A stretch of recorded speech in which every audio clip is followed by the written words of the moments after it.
তো চলে এলাম বারাসাতের প্রথম প্যান্ডেলে। এটাই আমরা প্রত্যেক বছর আগে মানে ফার্স্ট দিয়ে শুরু করি।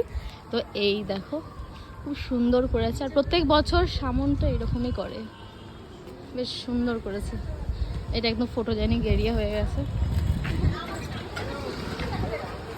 বলো ঢুকি, আমার ব্যারিকেড করে দিয়েছে, কথা ছিল না যদিও।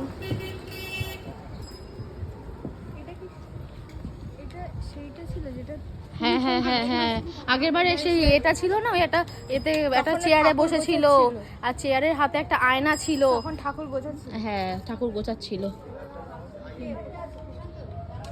খুব সুন্দর করেছে। এখানে আগের বছর খুব সুন্দর করেছে, এখানে একটা শিশু করেছে।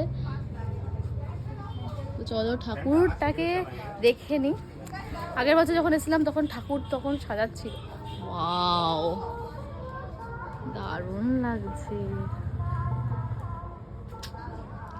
সুন্দর। এখনো হাতে মনে হয় অস্ত্র দেওয়া হয়নি সব, না দেখ এখনো সাজানো হয়নি। হ্যাঁ, আর এখানে কলা পাতা কেটে রাখা হয়েছে। আসলে পুজো তো রাত্রেবেলা, তো ওই জন্য এখন কিছু সাজায়নি, পরে সাজাবে। বাট ওভারঅল খুব ভালো লাগছে।